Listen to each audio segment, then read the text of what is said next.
Cyber फसवणुकीसाठी mule अकाउंटचा वापर करणाऱ्या आरोपीस अटक. सायबर फसवणुकीतून मिळणारी रक्कम स्वीकारण्यासाठी वापरल्या जाणाऱ्या म्यूल अकाउंटचा वापर करणाऱ्या आरोपीस मुरबाड पोलीस ठाणे येथे अटक करण्यात आली आहे. सायबर पोलीस ठाणे ठाणे ग्रामीण येथे तांत्रिक विश्लेषणामध्ये मुरबाड येथील सेंट्रल बँक ऑफ इंडियामधील एका खात्यावर देशभरातील विविध ठिकाणावरून 4 लाख रुपयाची सायबर गुन्ह्यातील रक्कम हस्तांतरित करण्यात आल्याचे निदर्शनास आले. त्यावरून मुरबाड पोलीस ठाणे येथे सदर अकाउंट धारकाविरुद्ध गुन्हा दाखल करण्यात आला होता. गुन्ह्याच्या तपासामध्ये हे अकाउंट रुपेश कालिदास काटेगरे राहणार काटेगर पोस्ट शिवळे तालुका मुरबाड हा वापरत असल्याचे निष्पन्न झाले. नमूद आरोपी छापा टाकून ताब्यात घेतले असता आरोपीकडे 4 mobile, 2 ATM card swipe machine, 6 pen drive, 1 QR code scanner machine आणि 27 सिम कार्ड असा मुद्देमाल मिळून आला.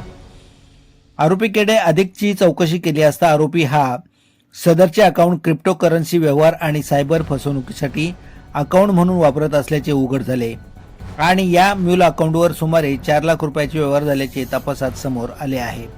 नमूद कामगिरी ही ठाणे ग्रामीण जिल्हा पोलीस दलाचे पोलीस अधीक्षक डॉक्टर विनय कुमार राठोड, अप्पर अधीक्षक अनमोल मित्तल, उपविभागीय पोलीस अधिकारी मुरबाड अनिल लाड यांचे मार्गदर्शनाखाली पोलीस निरीक्षक सचिन हुंदळेकर, पोलीस हवालदार नितीन घाग, रामदास शिंदे, पोलीस कॉन्स्टेबल अर्जुन पारधी तसेच सायबर पोलीस ठाण्याचे सहाय्यक पोलीस निरीक्षक दानिश मंसुरी, पोलीस उपनिरीक्षक मयुरेश अंबानी, पोलीस नायक गोखळे आणि परदेशी यांनी केली आहे.